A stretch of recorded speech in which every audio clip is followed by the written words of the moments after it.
South Asia is a part of the world that doesn't receive the attention it probably deserves, especially if you're concerned with international conflicts. Tensions grow between the Taliban-controlled Afghanistan and Pakistan. There's the ongoing civil war in Myanmar overlaid with the ongoing ethnic cleansing of the Rohingya. All of these countries have internal ethnic divisions that all threaten to explode into larger wars, not to mention the nuclear Damocles that hangs over all of them. But this video is going to focus on this over 25,000 square mile island off the coast of southern India. Between 1983 and 2009, Sri Lanka was engulfed in a civil war between the primarily Hindu Tamils, who live on the north side of the island, and the primarily Buddhist Sinhalese, who predominantly live on the south side of the island. Depending on who you ask, you'll get a different answer as to what the roots of this ethnic conflict are, or even whether it should be called an ethnic conflict. Marxist and Sinhalese writers tried to downplay the ethnic dimension of the conflict, focusing more on the internal class struggles that existed within each community. Some of these authors claim that the ethnic tensions were solely a product of elites within each community, blaming the other for their mishandling of the economy, and others will blame it on divide and conquer tactics of British colonialism. Now, there's a bit of truth in all of these explanations, but they're all too reliant on a single explanation for a big conflict. I mean, if this conflict really was just class anger or divide and conquer tactics, then why was everybody so willing to go along with blaming the other ethnic group for all their problems? Fact of the matter is, rivalry between the two largest ethnic groups on the island, with their different languages, cultures, and religions, predate European colonization by centuries. And to place all the blame on foreign conquest or capitalism is to take away the agency of all the people involved. So with this preamble out of the way, let me tell you the story of the Sri Lankan Civil War. Prior to European colonialism, Tamil peoples from southeastern India migrated to the island of Sri Lanka. They practiced their own variation of Hinduism, while the native population of Sri Lanka, the Sinhalese, had adopted Buddhism. Over the centuries, various kingdoms rose and fell on the island. The Portuguese first arrived in the 26th century, fighting wars with the various local kingdoms. And in the 17th century, one of those kingdoms signed a treaty with the Dutch, who fought a war with the Portuguese, eventually kicking them off the island. Sri Lanka was one of the many Dutch colonies occupied by the British during the Napoleonic Wars that they ended up keeping afterwards. The British would fully unify the island under their control in 1815, placing the different ethnic and religious groups that had formed separate polities under a single domain. The British would subdivide the island into new administrative divisions, which, like most European colonies, ignored the pre-existing demographic or political boundaries. However, the British weren't completely ignorant of the differences amongst the island's natives, which is why they developed separate legal codes for the two different communities that were, at least on paper, based on their own local traditions, similar to the millet system in the Ottoman Empire. However, British policy would end up favoring the Tamils due to their requirement for colonial bureaucrats to speak English. This policy advantaged the Tamils because they had better access to English language schools due to British and American missionaries having already set up schools in southern India to proselytize to the Tamils. And based on accounts from 19th century missionaries, they found the Tamils more receptive to Christianity than the Sinhalese. But the British didn't just alter the administration of Sri Lanka, they altered the economy. The British would introduce taxation to the island, which necessitated the introduction of cash crops such as coffee and tea, which required large swaths of land. Not only did this result in the displacement of many subsistence farmers, but it necessitated the import of additional labor. This led to the immigration of nearly 1 million indentured servants from southern India to work on these plantations. Many of these plantations were in the north, which meant that Tamils were disproportionately displaced by new European landowners.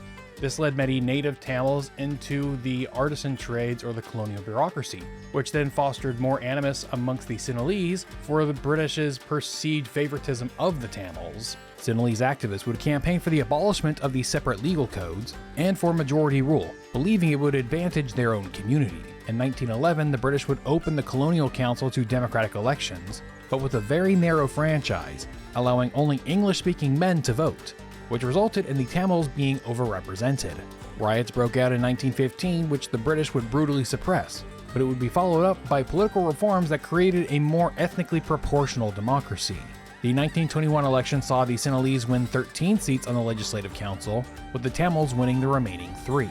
The Tamils began to politically organize against these reforms, seeing them as a threat to their position in the colonial administration. This era saw numerous populist organizations founded for both the Sinhalese and the Tamils, with the Sinhalese advocating Buddhist nationalism, while some Tamils began advocating for a pan-Tamil state, incorporating northern Sri Lanka, southern India, and parts of Burma and Malaysia. Universal suffrage was granted in 1931, with the Sinhalese winning 38 of the 46 seats in the Legislative Council, with only 5 won by the Tamils. The Sinhalese began advocating for a suppression of the Tamils from India, claiming they threatened the cultural makeup of the island, with politics becoming more and more communal. During World War II, the British began preparing Sri Lanka for independence, setting up a commission to draft a constitution with the aim of establishing majority rule. Tamils lobbied both the Conservative and Labour parties, arguing that majority rule would result in the abrogation of minority rights, with Tamil parties describing the new constitution as a charter of slavery. Despite these critiques, Sri Lanka, still under its colonial name Ceylon, would be granted independence in 1948, with Don Stephen Senanayake of the Conservative United National Party elected as the first Prime Minister. One of the first acts of the independent Sinhalese-controlled government was to revoke the citizenship of the Tamils who had immigrated to Ceylon. The Tamil parties began campaigning for devolution and federalism, inspired by the constitution in India, and taking cues from the Dravida Munnetra Kazhagam or DMK party in the state of Tamil Nadu.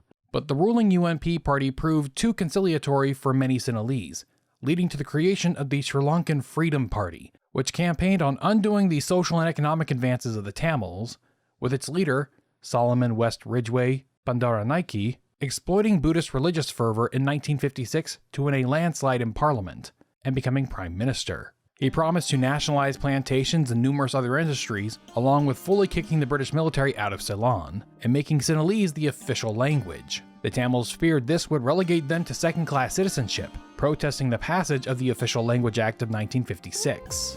The Language Act triggered a protest by a Tamil political party outside Parliament, which would be attacked by a Sinhalese mob, with riots spreading across the country. The language law not only forced Tamil public employees to learn Sinhalese, but it required them to conduct all business in Sinhalese, even when dealing with Tamils in northern Sri Lanka. Additionally, foreign Tamil language publications were banned from Sri Lanka, as well as loans in foreign currency were denied to Tamil students who wanted to go study at universities in India. Prime Minister Bandaranaike attempted to reconcile with the Tamils in 1958, with a new language law that would protect the use of the Tamil language. But this sparked more anti-Tamil riots, which again spread across the island, seeing thousands of Tamil homes, businesses, and temples burned.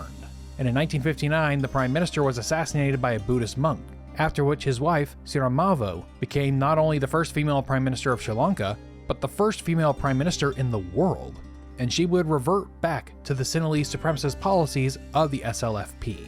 Prior to independence, a good chunk of the Sri Lankan economy was dependent on exporting cash crops, but after independence, the government tried to embrace autarky, especially after the SLFP came to power. They initiated policies to create new settlements in underpopulated areas of the island, with the dual goal of increasing agricultural production, as well as to dilute the Tamil demographics of the northern and eastern provinces with ethnic Sinhalese. They also nationalized numerous companies, which had a tendency to retard economic growth, with the population growing faster than the GDP.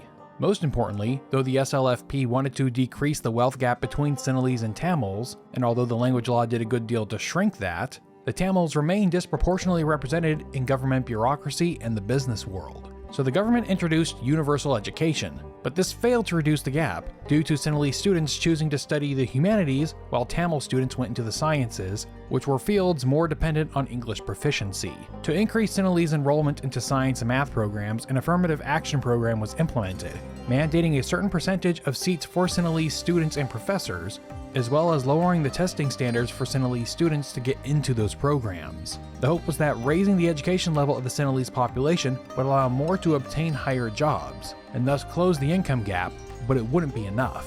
Since gaining independence, Ceylon had tried to remain neutral in regional conflicts, but this didn't stop the People's Republic of China and North Korea from arming a communist insurgency in the south. Unemployed Sinhalese university graduates would form Janatha Vimukthi Peramuna, or JVP, which began an armed insurgency in 1971. The primary target of the JVP attacks were Sinhalese elites, rather than the Tamils, and would require foreign assistance from the UK, India, Pakistan, Egypt, Australia, Yugoslavia, China, the US, and USSR for the Sri Lankan military to put down. India also supplied 100 Gurkhas to protect the Katunayake airport. The military wing was brutal in suppressing the JVP, killing somewhere between 1,200 at the low end and 50,000 at the high end. A state of emergency was declared during the revolt, implementing curfews along with the passage of the Criminal Justice Act, which allowed for confessions obtained through torture. It only took a year to put down the JVP, but the SLFP's response to the revolt was to double down on their policies of Sinhalese favoritism. Sinhalese politicians had a long history of using resentment against Tamils' overrepresentation in government, business, and universities to incite voter anger. And they would use this anger to justify the drafting of a new constitution in 1972 that would make the government explicitly socialist and Buddhist. The Republic of Sri Lanka will give to Buddhism the foremost place, and accordingly it shall be the duty of the state to protect and foster Buddhism. They would also rename the country, ditching its colonial name of Ceylon for Sri Lanka. They implemented more socialist policies, nationalizing all landholdings over a certain amount, and encouraged collective farming on this new state-owned land. But this resulted in decreased production, increased food prices, and a 25% unemployment rate. They also tinkered with the affirmative action program to prioritize Sinhalese from poorer and rural districts. These policies succeeded in decreasing the representation of Tamils in government and universities, but utterly failed to alleviate the economic woes of lower-class Sinhalese, all the while further alienating the Tamils, who paid the price. To resist the further encroachment upon Tamil rights and identity, we'd see further political organization. The military presence in northern Sri Lanka began to increase in the early 60s as Tamil protests against Sinhalese supremacist policies were implemented, while Sinhalese police and soldiers abused their authority to confiscate property. And after the JVP revolt, the SLFP continued to govern under a state of emergency, without placing limitations on the police or military. Some members of the establishment Tamil parties would reject electoral politics for radicalism, forming the first militant groups in the early and mid-60s, but most of these groups were disbanded by the end of the decade. But the problem was exacerbated when the 16th Amendment to the Constitution of India was added in 1963, which outlawed secession, thus leading the Tamil nationalists in the state of Tamil Nadu to redirect their energies toward the Tamil struggle in Sri Lanka. In the early 70s, a new coalition of Tamil parties, the Tamil United Liberation Front, was formed with the explicit purpose of protecting and pursuing Tamil interests, such as devolution, language equality, and citizenship for all Tamils. And unlike previous Tamil parties, the TULF was more willing to look the other way when it came to militancy. Many of these militants got their start in criminal organizations operating in the north, smuggling goods from Tamil Nadu across the Palk Strait. And their contacts in Tamil Nadu were able to connect Tamil militants in Sri Lanka with the growing terrorist network in the Arab world. The TULF refused to condemn the acts of violence committed by Tamil militants, at first due to sympathies with their cause, but as time progressed it became out of fear, due to the militants treating Tamils who chose to work with the government as traitors, such as Alfred Durayapath, the Tamil mayor of Jaffna, who was assassinated by Velupillai Prabhakaran in 1975. And although the Tamil moderates kept their movement publicly distinct from the militant separatists, their youth wing became a fertile recruiting ground for them. The TULF would hold a convention in 1976, where it officially adopted secession as part of its long-term political goal, claiming the territories of the northern and eastern provinces as the Tamil Nation, or Eelam. And they would utilize the Non-Aligned Conference in August 1976, held in Colombo, to promote their cause to the world, and bring attention to the repressive nature of the Sri Lankan government. In 1976, two organizations were formed. The Tamil New Tigers, under the leadership of Chetty Tanabalasingam, was an organization that sought to politically organize Tamil youths, but they were ultimately a front group for the Liberation Tigers of Tamil Eelam, or LTTE, which was led by Velupillai Prabhakaran. They were inspired by the various independence and revolutionary movements of the 60s and 70s, taking examples such as the 1971 War of Independence of Bangladesh from Pakistan. The ultimate goal of the LTTE was the creation of a pan-Tamil state. Until their bitter end, they would refuse any offer of peace short of that. Sri Lanka has a kind of a weird history of continuing to hold elections even when the country is in a state of war or emergency. And with all those measures from the JVP revolt still in place, they held another election in 1977, which many international observers describe as the last legitimate election. And in this election, the opposition United National Party defeated the Sri Lanka Freedom Party, making Junius Richard Jayawardene the next prime minister. But this election, like most, would be followed by riots, which saw Tamil homes and businesses in the south and the capital burned and looted by Sinhalese, with police unable or unwilling to protect them. But this time, the Tamils began to ethnically cleanse as well, driving Sinhalese out of the Jaffna Peninsula. The UNP would call for constitutional reforms in order to both address minority rights, as well as undo the socialist policies of the SLFP government, who had lost all but 8 seats in the 168-seat parliament. Jayawardene, following a trend around the world at the time, began implementing neoliberal economic reforms in order to attract foreign investment, by dismantling the welfare state, privatizing industries, and encouraging the production of export-oriented goods.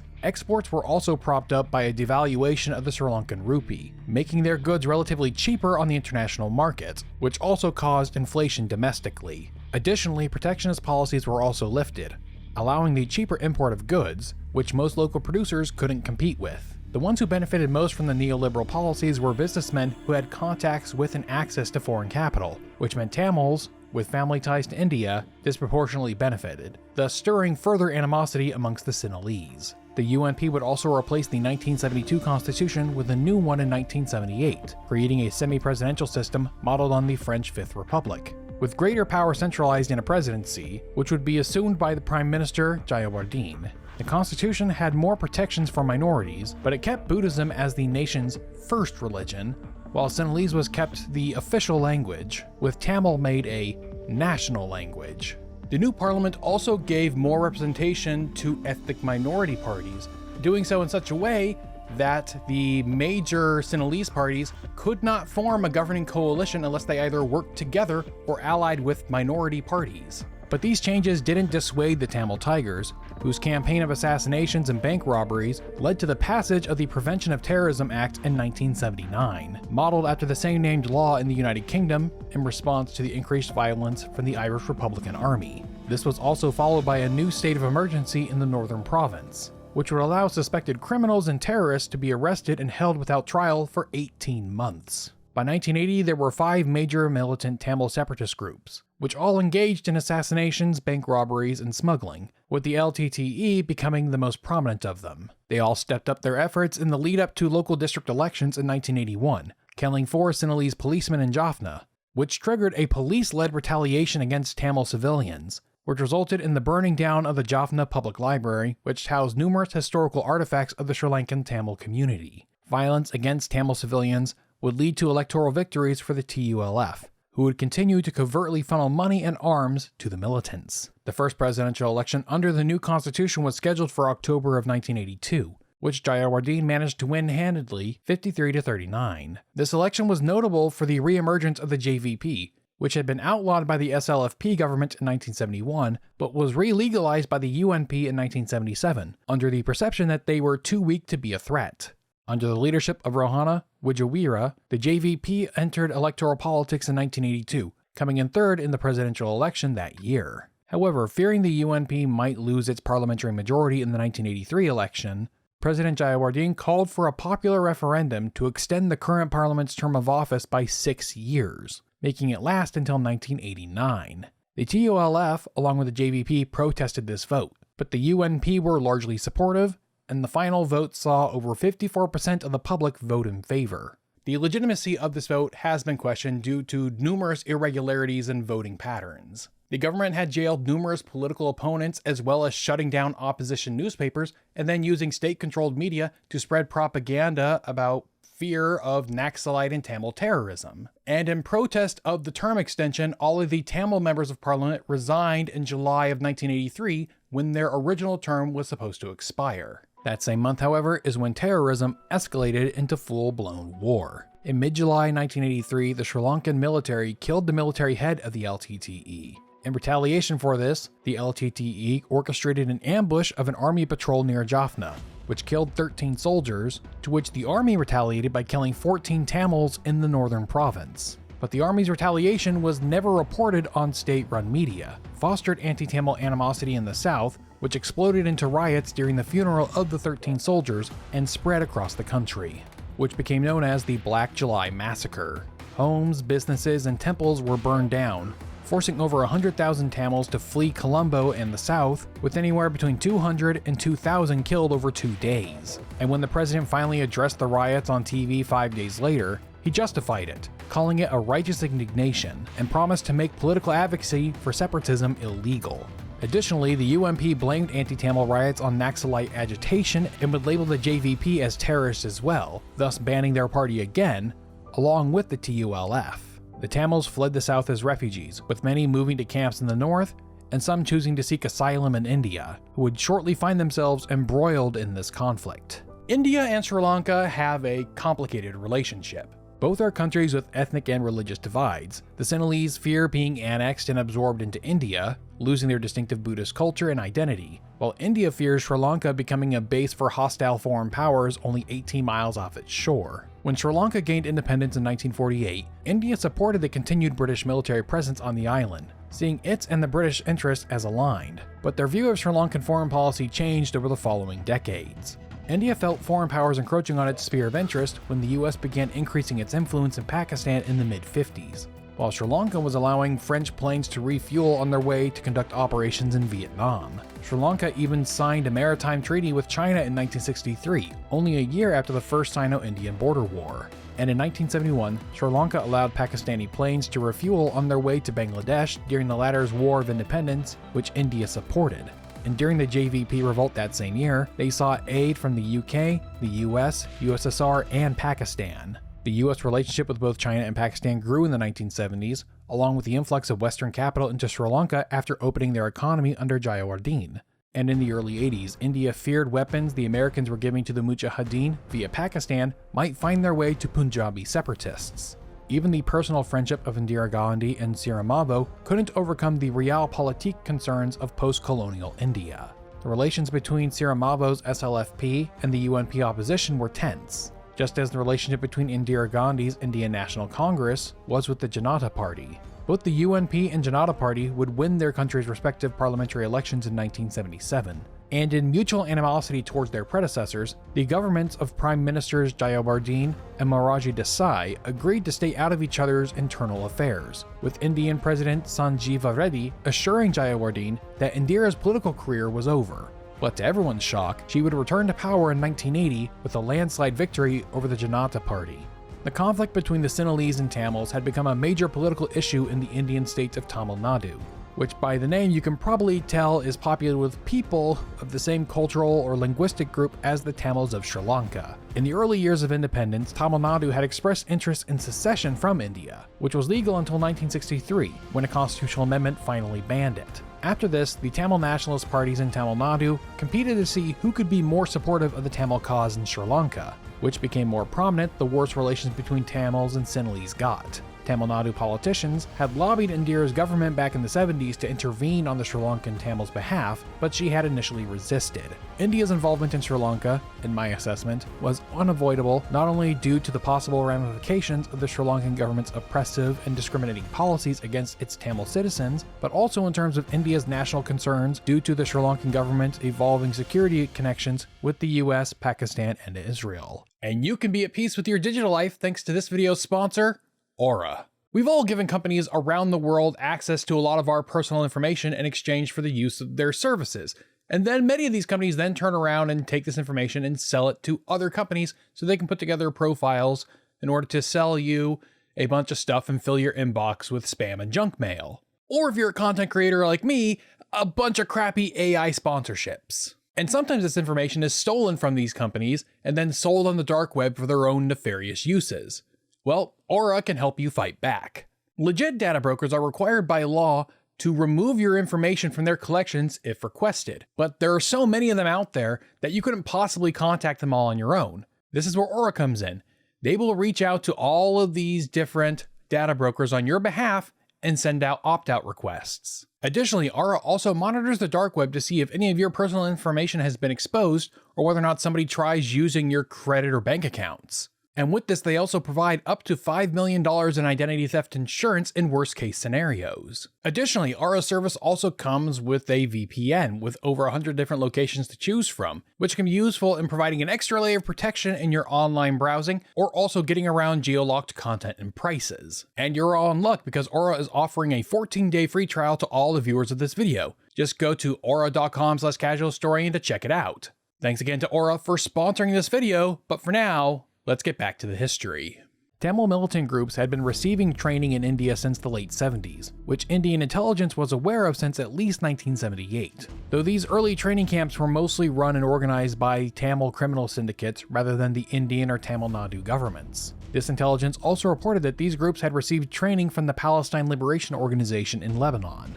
Indira Gandhi, wanting to secure Tamil Nadu support for the Indian National Congress, as well as suppress future calls for secession, asked the Chief Minister of Tamil Nadu, Maruthur Gopalan Ramchandran, to begin covertly supporting the Tamil insurgency, setting up more training camps and shipping arms across the Palk Strait. And when asked about them, the Indian government claimed that they were refugee camps. But in 1983, after the anti-Tamil pogroms, Indira would order Indian intelligence to begin aiding the LTT and other Tamil separatists directly. President Jayadeva would reach out to the US, UK, China, Pakistan, and Malaysia for aid, deliberately avoiding India due to suspicions that they were aiding the Tigers. The US and UK refused to give aid directly to the Sri Lankan military, but the US would ask Israel's Mossad and Shin Bet to aid their intelligence operations, while the UK would direct Sri Lanka to a private military contractor, Kini Mini Services. US Secretary of Defense Caspar Weinberger would visit Colombo in October 1983, with President Reagan sending Special Emissary General Vernon Walters in November, seeking concessions for ship refueling,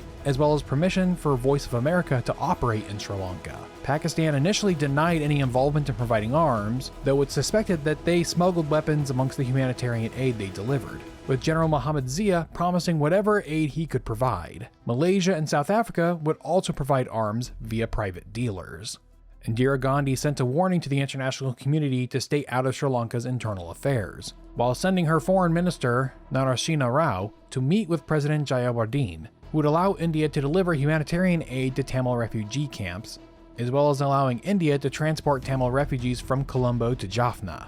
The Sinhalese distrusted Indian involvement in the conflict, while the Tamils would gradually learn that India was not interested in supporting their goal of independence. India's actions are part of the Indira Doctrine, in which India would not tolerate external actors intervening in South Asian affairs, and thus choose to arm the LTTE against the Sri Lankan government in hopes of getting them to back away from the US and Pakistan. But India's policy toward Sri Lanka would change after Indira's son, Rajiv Gandhi, took power after his mother was assassinated in October of 1984 by her Sikh bodyguards. Whereas Indira was about to pressure Jayadeva to change his policies toward the Tamils, Rajiv would try to act as a neutral arbiter, attempting to convince the Tamil separatists to moderate and accept political devolution rather than secession. Rajiv agreed to have the Indian Navy police the Palk Straits to stop arms shipments to the Tamil militants. Fighting continued on the ground while India made numerous peace proposals, which one side or the other would reject, with LTTE leader Prabhakaran refusing to endorse any solution that doesn't result in an independent Tamil state.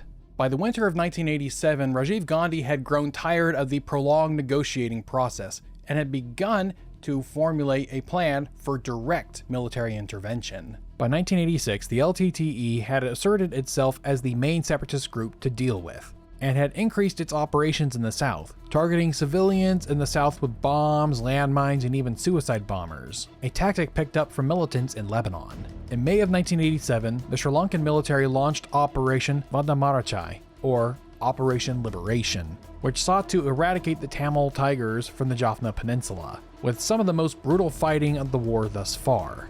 The LTTE took advantage of the devastation for propaganda purposes, broadcasting the horrors around the world. Due to the Sri Lankan military banning the media from covering the campaign, the LTTE's version of events went uncontested, with refugees arriving in India providing eyewitness testimony of deliberate targeting of civilians, while official reports from the Sri Lankan military asserted that the LTTE had deeply embedded itself amongst the civilian population of Jaffna. Rajiv threatened intervention after Indian ships delivering aid was turned back by the Sri Lankan Navy. And on June 4, 1987, the Indian Air Force dropped 22 tons of relief supplies to the peninsula. After some public condemnations by regional powers, Sri Lanka would agree to negotiate. India agreed to return all Tamil militants in the country back to Sri Lanka, with Jayadeva agreeing to merge the northern and eastern provinces together, as the Tamils had demanded in previous negotiations. Rajiv would meet with Prabhakaran on July 24th in New Delhi, where he pressured him to accept the New Deal, which would be signed by India and Sri Lanka on July 29th, with most of the Tamil militants agreeing to the plan. The accord called for a referendum on the provincial merger to be held in 1988, for both Tamil and English to be made official languages alongside Sinhalese, the creation of provincial councils with devolved powers, a disarming of the militants with the military prohibited from leaving their bases, the lifting of the state of emergency, and a general amnesty. Additionally, Sri Lanka agreed to restrict its cooperation with foreign powers, while India agreed to send a peacekeeping force to stand between the Sri Lankan military and the Tamil civilians.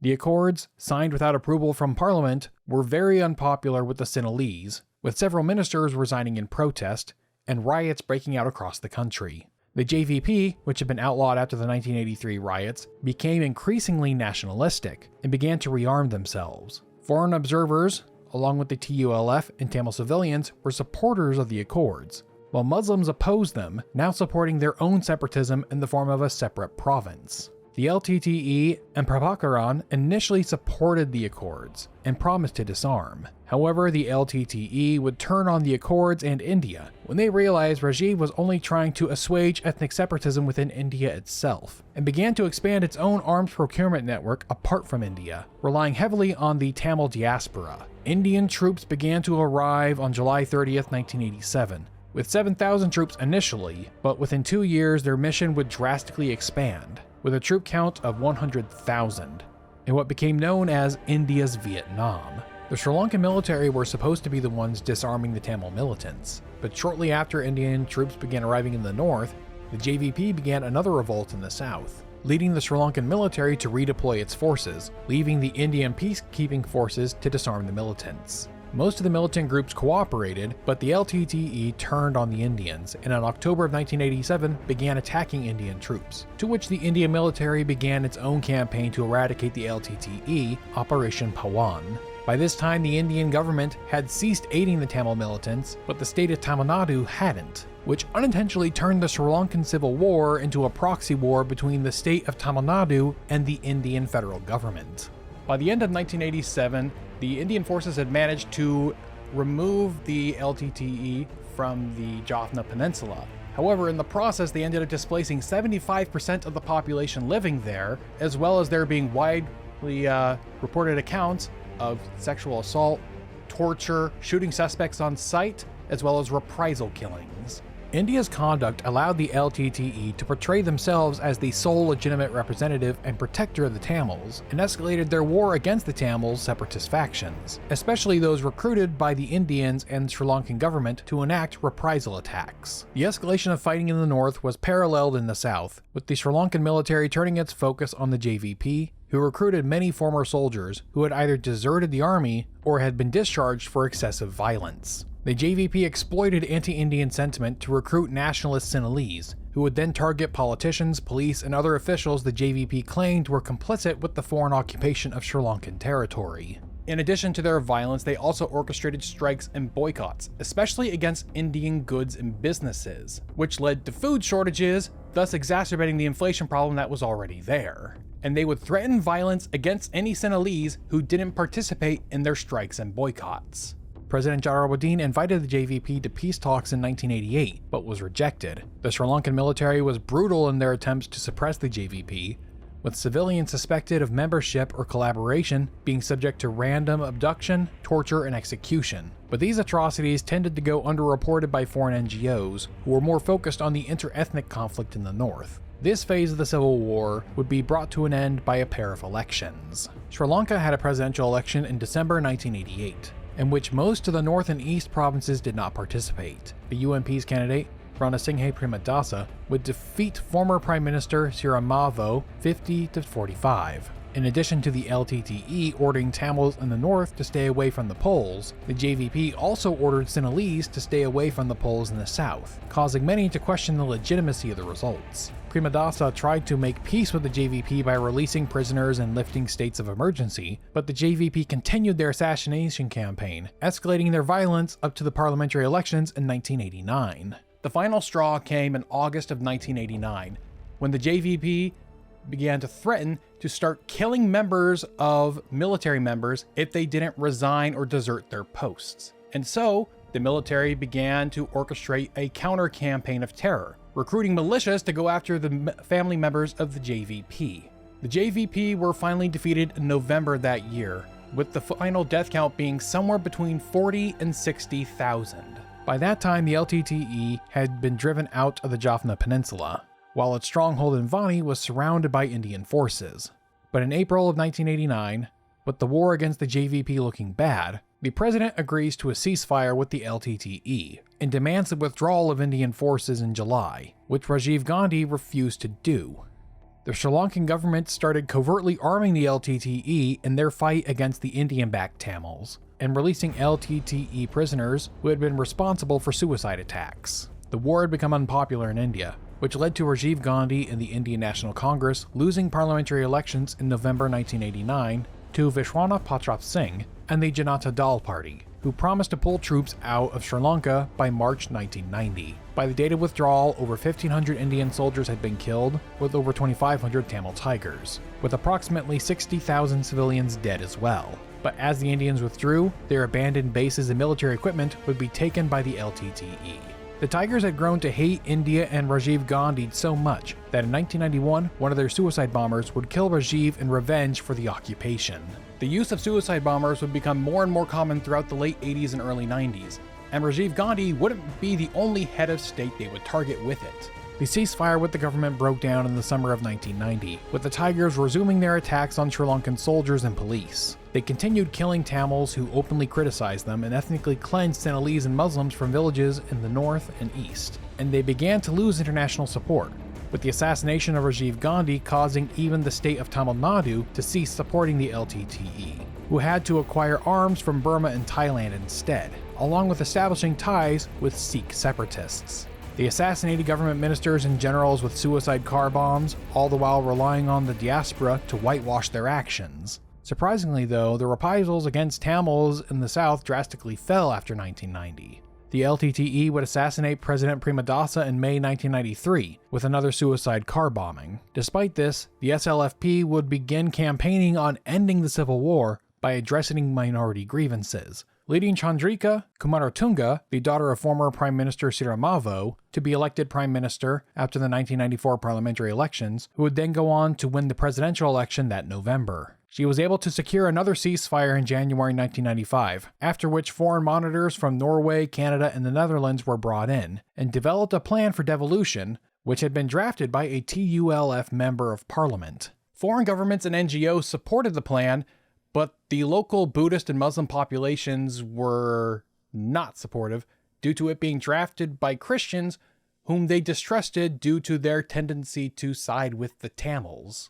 Despite the efforts, the ceasefire had broken down by April due to it not meeting the LTTE's primary demand for an independent state. The LTTE expanded their way back into the south with terror attacks in Colombo, which began to reincite hatred toward the Tamils amongst the Sinhalese, with the reprisal attacks pushing the Tamils further into the arms of the Tigers. The Sri Lankan military renewed its campaign in the north, receiving international condemnation for its indiscriminate bombing of civilian Tamils. The Tigers used the chaos of war to continue ethnically cleansing their territory of Sinhalese and Muslims.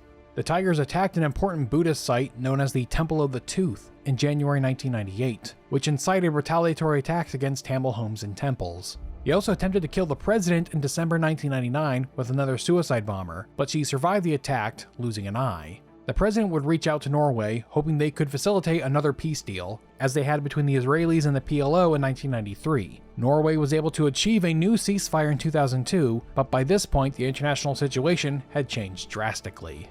Throughout the 90s, both the US and UK became increasingly intolerant of terrorism, with the US labeling the LTTE as a terrorist group in 1997. and after the September 11th terror attacks by Al-Qaeda, the anti-terrorism dial went to 11, with the UK adding the LTTE to its list of terrorist groups, and both freezing the assets of 25 front groups. Despite this, Norway pressured the Sri Lankan government to continue negotiating with the increasingly isolated militant group. The ceasefire led to the reopening of roads and flights between the northern and southern parts of the country, but the talks would fall apart in March of 2003. The LTTE had been denied admittance to an international conference on aid for Sri Lanka held in Washington, D.C., which they used as an excuse to break off negotiations.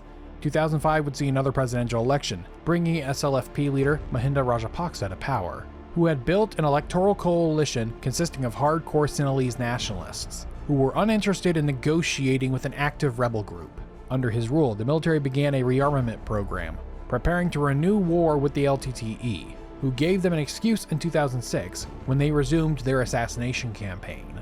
Prior to this renewed campaign, the Tigers had been substantially weakened in the eastern province when one of Prabhakaran's lieutenants defected with 4,000 followers. Additionally, President Rajapaksa had redirected Sri Lankan foreign policy away from the West and towards China, Russia, and the Middle East, who were less bothered by humanitarian concerns. The Sri Lankan military launched an offensive into the eastern province in 2007, driving the Tigers out by 2008, who continued their defensive war into 2009. They made a last stand in the Jaffna Peninsula, deeply embedding themselves amongst civilians so that every attack on them could be labeled as an indiscriminate attack on civilians. International condemnation of Sri Lanka's tactics were blunted by the efforts of India, who used their position on the UN Security Council to vote down official condemnations and investigations alongside Russia and China. In fact, India's covert re-entry into the conflict was mostly in response to increased Chinese involvement, whose aid to Sri Lanka had grown from the low millions in 2005 to $1 billion in 2008. Prabhakaran was killed by a rocket attack on May 18, 2009. The remnants of the Liberation Tigers of Tamil Eelam quickly fell apart, and today are considered defunct. The exact casualty count is unknown, but the best estimates lay somewhere between 180 and 215,000 civilians and combatants. Thanks again to Aura for sponsoring this video. Click the top link in the description to start your free trial today. I also want to thank my patrons for their continued support of Casual Historian. In particular, I'd like to thank Jason, Tony, Jonathan, Martin, M, and Dylan. Their support gives the channel added stability when the algorithm gets shaky. And you can become a patron by checking out patreon.com/casualhistorian. Members of the Patreon get access to the scripts and notes I use to make these videos. If any of that is of interest to you, or if you just think my videos are of value and you'd like to help me continue making them, then check out the Patreon, linked on the end screen or in the description. If you haven't seen it already, you should check out my previous video all about how the Zionist movement responded to World War II and the Holocaust. Or if you want more Asian history, you might like this video I made about post-war Vietnam. Don't forget to like, share, and subscribe.